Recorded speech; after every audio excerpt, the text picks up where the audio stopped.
The Telltale Heart. True. Nervous. Very, very dreadfully nervous. I'd been and am. But why will you say that I am mad? The disease had sharpened my senses. Not destroyed, not dulled them. Above all was the sense of hearing acute. I heard all things, in the heaven and in the earth. I heard many things in hell. How then am I mad? Hearken, and observe how healthily, how calmly I can tell you the whole story. It is impossible to say how first the idea entered my brain. But once conceived, it haunted me, day and night.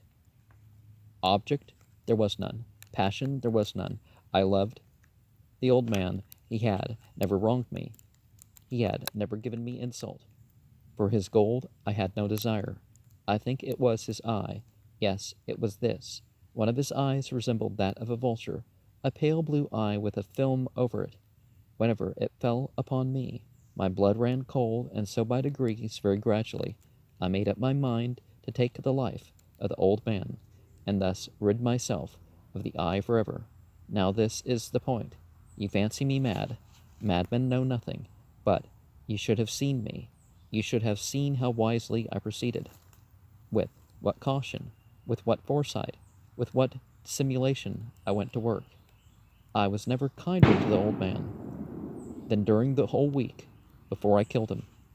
And every night about midnight, I turned the latch of his door and opened it. Oh, so gently. And then, when I had made an opening sufficient for my head, I put in a dark lantern, all closed, so that no light shone out. And then I thrust in my head.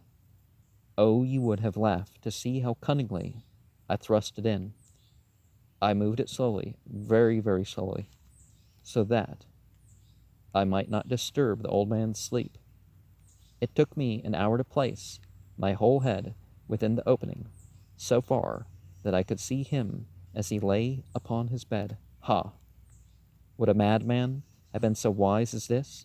And then, when my head was well in the room, I undid the lantern, cautiously. Oh, so cautiously, for the hinges creaked. I undid it, just so much that a single thin ray fell upon the vulture eye, and this I did for 7 long nights, every night, just at midnight. But I found the eye always closed, and so it was impossible to do the work, for it was not the old man who vexed me, but his evil eye. And every morning, when the day broke, I went boldly into the chamber, and spoke courageously to him, calling him by name in a hearty tone, and inquiring how he had passed the night.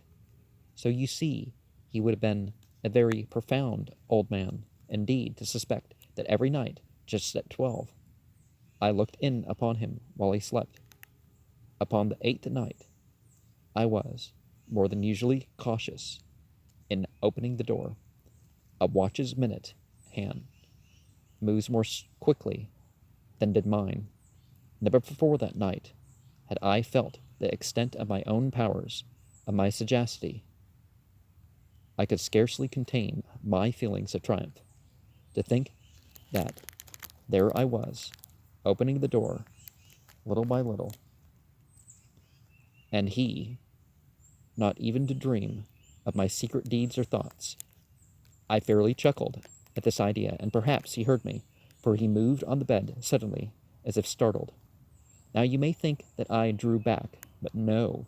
His room was as black as pitch, with a thick darkness, for the shutters were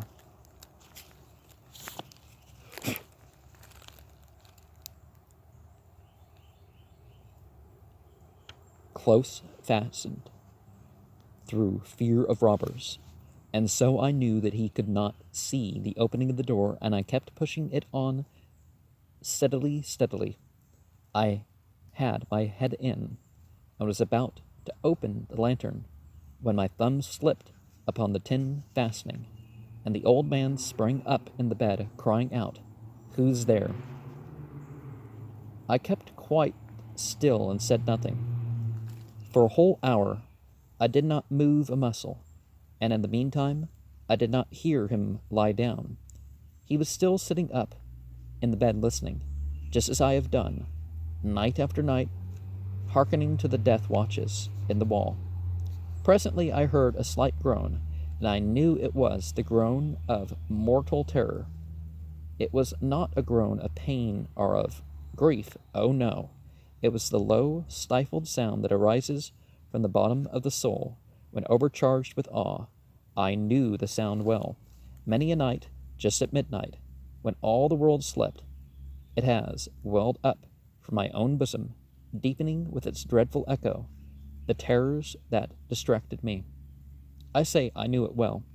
I knew what the old man felt, and pitied him, although I chuckled at heart. I knew that he had been lying awake ever since the first slight noise, when he had turned in the bed.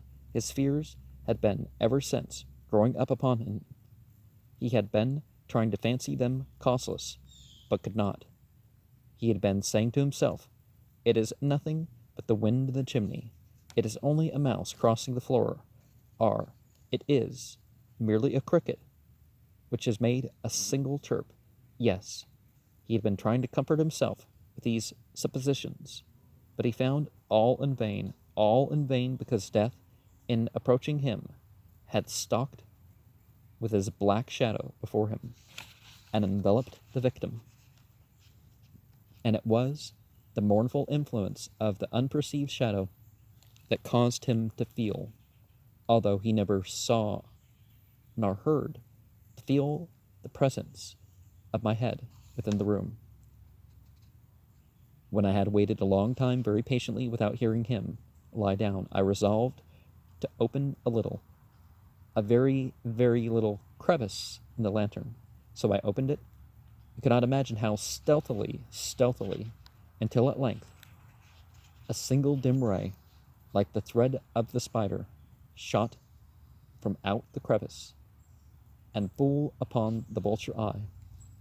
It was open, wide open, and I grew furious as I gazed upon it. I saw it with perfect distinctness, all a dull blue, with a hideous veil over it that chilled the very marrow in my bones. But I could see nothing else of that old man's face or person, for I had directed the ray, as if by instinct, precisely upon the damned spot.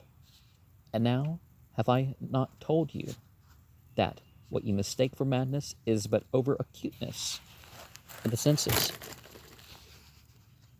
Autism?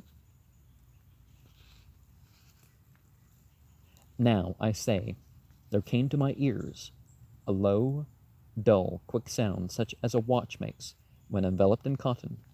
I knew that sound too well. It was the beating of the old man's heart. It increased my fury as the beating of a drum stimulates the soldier into courage. But even yet, I refrained and kept still. I scarcely breathed. I held the lantern motionless. I tried how steadily I could to maintain the ray upon the eye. Meantime, the hellish tattoo of my heart increased. It grew quicker and quicker, and louder every instant. The old man's terror must have been extreme. It grew louder. I say louder every moment. Do you mark me well?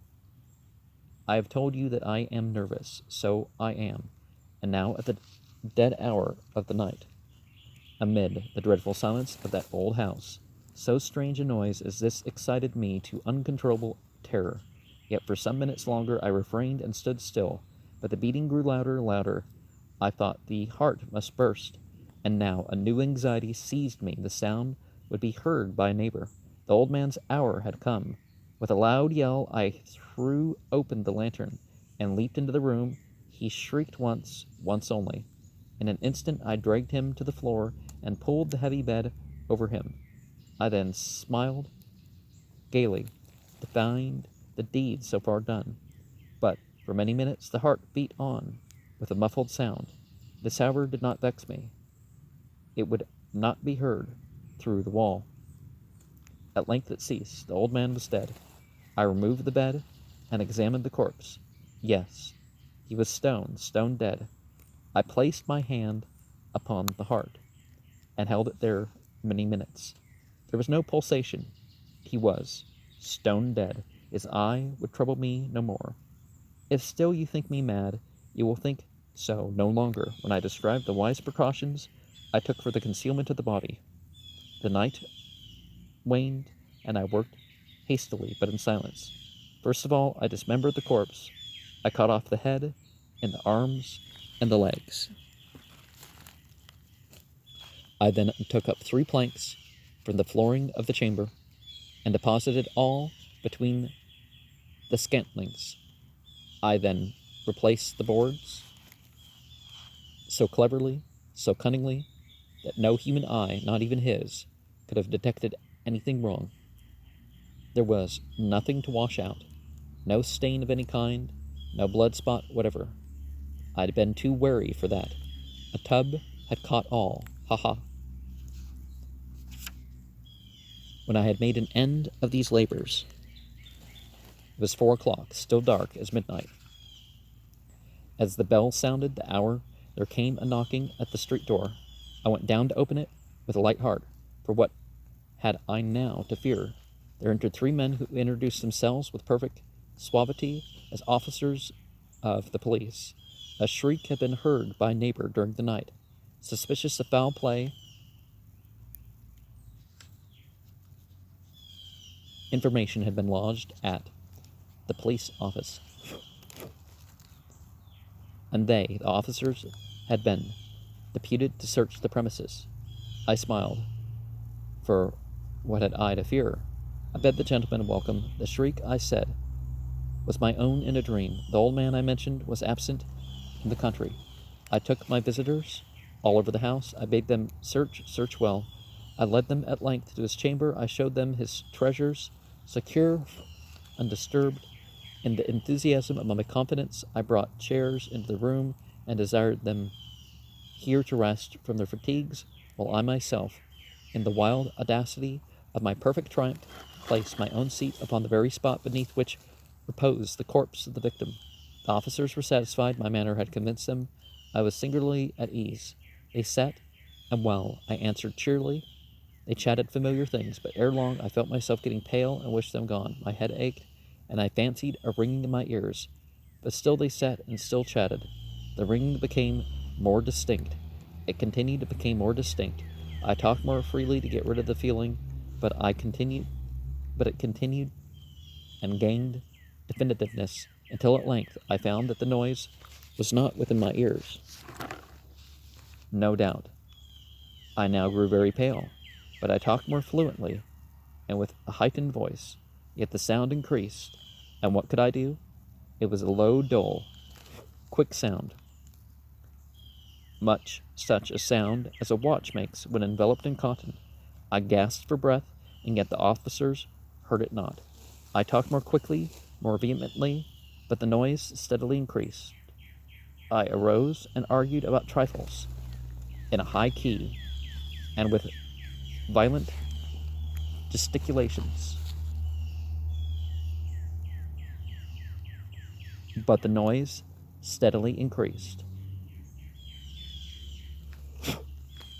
Why would they not be gone?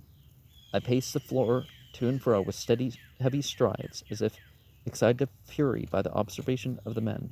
But the noise steadily increased. Oh God, what could I do? I foamed, I raved, I swore. I swung the chair upon which I had been sitting and grated it upon the boards. But the noise arose all over and continually increased. It grew louder, louder, louder. And still the men chatted pleasantly and smiled. Was it possible they heard not? Almighty God, no, they heard, they suspected, they knew, they were making a mockery of my horror. This I thought, and this I think, but anything was better than this agony. Anything was more tolerable than this derision. I could bear those hypocritical smiles no longer. I felt that I must scream or die. And now again, hark! Louder, louder, louder, louder. Villains, I shrieked. Dissemble no more, I admit the deed. Tear up the planks. Here, here is the beating of the hideous heart. And, of course, one of the things is you don't know how a deed's going to affect you. There is an experience like you have a second heart or even a third or fourth heart. I don't know if there's any more possible, but that's just what I've experienced. But this experience is different in different contexts, right? That's why people are afraid of the mystical experiences, because, with the drugs, people have some of these experiences, and you're dealing with intoxicants. And you certainly should only do the deeds that you would remain feeling content about, right? Not necessarily what people are going to approve of, but what you would remain feeling content about.